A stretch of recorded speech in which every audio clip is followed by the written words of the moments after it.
got a chance to see The Fire Inside with Ryan Destiny and Brian Tyree Henry. Let's talk about it right now. Let's talk about it right now. Let's talk about it right now. Welcome back to the channel, everyone. Thank you so much for spending time with me as we rant about movies, comic books, and television shows, as well as the occasional board game. I am your host, Frank Zenka. I'm an award-winning screenwriter, novelist, and comic book writer, as well as a filmmaker. And yeah, I got a chance to do a pre-screen for a movie coming out on Christmas.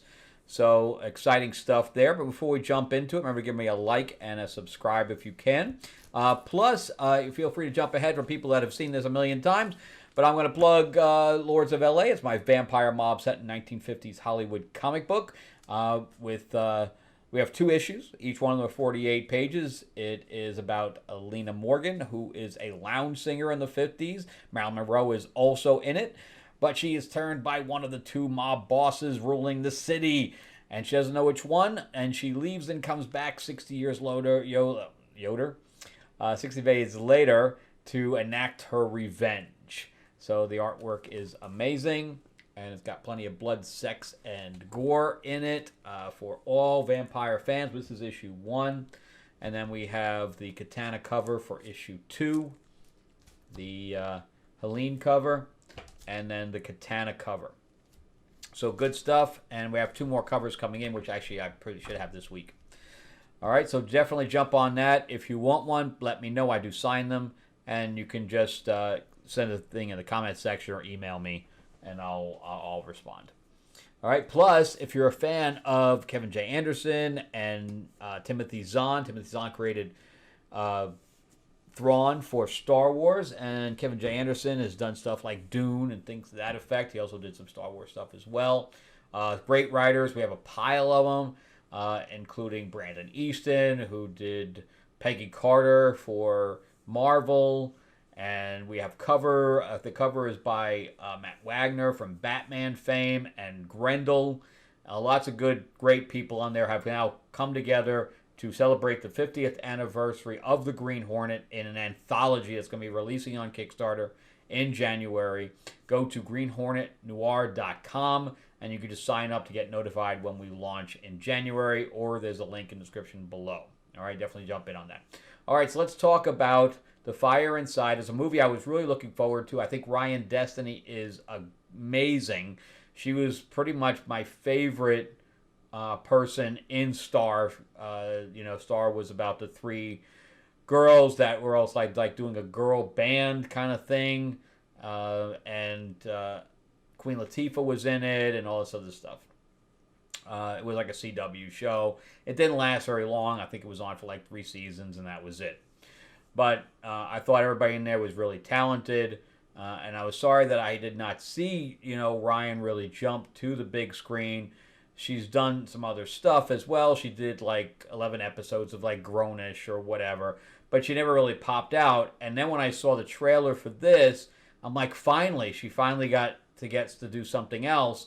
And Brian Tyree Henry is, of course, from the Eternals and from, he's done a pile of stuff, but he's also from Bullet Train. He pops up every now and again, and he's really good too. But of all the things I've seen him in, this is my favorite. I felt very close to these characters, and this is, first of all, written by the guy that did Moonlight, Barry Jenkins. So he's the one who wrote and directed Moonlight, but he only wrote this. But he also produced it. So I can't say only, but he also produced it. And then it was directed by Rachel Morrison, who is a cinematographer turned director. So she's mostly been doing TV as far as directing's concerned. Like she did one of the episodes, episode 3 or season 3 of The Mandalorian. So we won't hold that against her.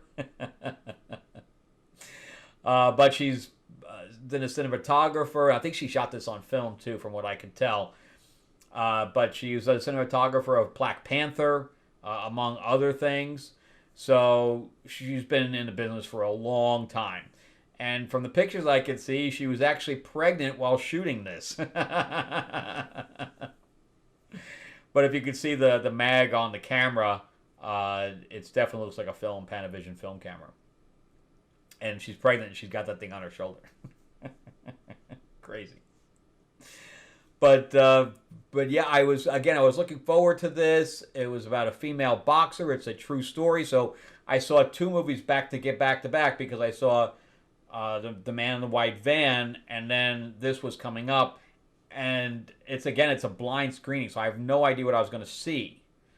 You pay like $5 from AMC, and you get to see movies that are like back when I was in LA, I would get pre-screens all the time, but I always knew what they were. Where here it's just blind, because I guess they don't want to tell anybody what it is until they're in the theater, and that's how I got to see Gladiator 2 early. And then one time it was like an anime film. I had no interest in it, so I left that one. So I don't even put my feet thing up there, the foot rest thing on the chair up until I know what's there to see if I'm going to leave. And I was actually thinking, I'm going to probably leave. I already went and saw a film. I'll probably not, unless it's something good. And then I saw it's this one, and I'm like, all right, cool. I was going to see this movie anyway. Let's do it. And so anyway, it's a true story about a female boxer. That's all I knew going into it. And it has a very Rocky vibe to it. And from what I can tell, they stuck very close to the real story. And just when you think the movie's over, it keeps going. So, like, the first 2/3 is very Rocky. And then, although she started at a way younger age than Rocky did. And, of course, it's also a true story. But the last third has to do with the fact that it's a female boxing thing, and she can't make any money. So she thought that she was going to get rich off, her boxing career and going to the Olympics, and it didn't do anything for her. Nothing. Because boxing was not a female sport. So it was not, you weren't going to see a female boxer on, Wheaties thing. In fact, the only time we've actually heard about female boxing in the Olympics lately is because, there was a male fighting in the women boxing. So that was the only reason we heard about this. So, and I've never heard of this woman.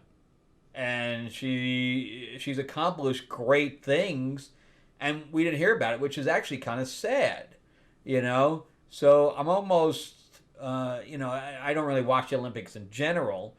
And I understand that women, to get endorsements, have to look sexy and stuff. But she was willing to do that.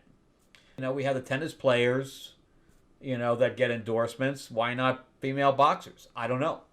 But he literally goes to an agent. And the agent's like, we would love to do this, but there's no money in it. It's kind of like the WNBA, I guess. Where male boxers are one thing, female boxers are another. But I don't know. I think, Gina Carano came out of that. I know she was more of a mixed martial artist, like an MMA.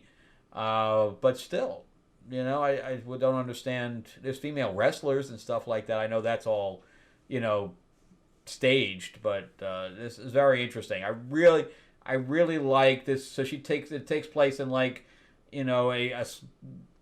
a more low income part of town. And, she's trying to build herself up. She's trying to get out of that. But her family keeps dragging her back in. And her coach, who's played by Brian Tyree Henry, is trying to take her in under his wing. And he's, broke too. He pretty much coaches, for free. And, they fight. And then they come back together. I don't really get to hear anything about him at the end, about what happened, but I'm sure that he got some of the accolades, from what she did. But it's very, very interesting. Again, as a story I had not heard, a story that should have been told, for sure. So I was very happy to be a part of this film as an audience member. And so her nickname was T-Rex because she was short and she didn't have much reach. So she literally had to get into getting close with some of these girls that had longer arms. So she had to dodge a lot of dodging to be able to get inside, to be able to get her punches through. And it's again very interesting. But it's very high energy, high octane.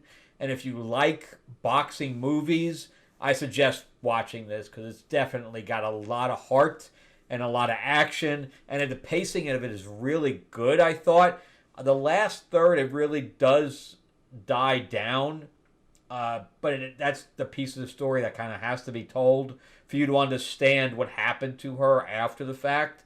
Because if you ended it where I thought it was going to end, you basically have a Rocky movie. But the fact that the last third is about real life, and it's not just riding into the sunset type of situation, I really found that interesting. But the first 2/3 is like it really pumps along. So I know it's already won. It's got 7 nominations. It's won 3 awards already in the festival circuit. Great for them. I definitely recommend the film. If you get a chance to go out and see it, definitely do that. The acting is superb. It's got that very, how do I put it? It's a subtle acting, because she at times doesn't talk at all, and she talks with her expression in her eyes. And I commend the writer and the director for relying on the cast to be able to convey emotion and thought through non-verbal means. I like to try to do that in my scripts as well, where you gotta do everything with subtext. And he gives his speeches throughout, and the speeches are a little bit more on the nose, but he's trying to motivate her. He's trying to keep her from making mistakes he did and mistakes that the rest of her family has made. Anyway, really interesting stuff. I highly recommend it. I'm going to give this probably a 9 out of 10. If you get a chance to go, it's right up my alley anyway. I'm not really a sports guy, but I like movies about people persevering in period in time or a period in place that has given them obstacles to overcome, if that makes any sense. All right, well, thanks again so much for watching, guys. I greatly appreciate it. If you can subscribe, please do. Ring that bell, ding, ding. And if you can like this or tell me if you see it, I would really like to know. Definitely put anything in the comments section. And if you can, go ahead and go to greenhornetnoir.com and get notified about when we launch that in January. It's going to be amazing. All right, thanks, guys. Happy holidays, and I'll see you on the next episode. All right, bye-bye. Happy holidays, and I'll see you on the next episode. All right, bye-bye. Guys, happy holidays, and I'll see you on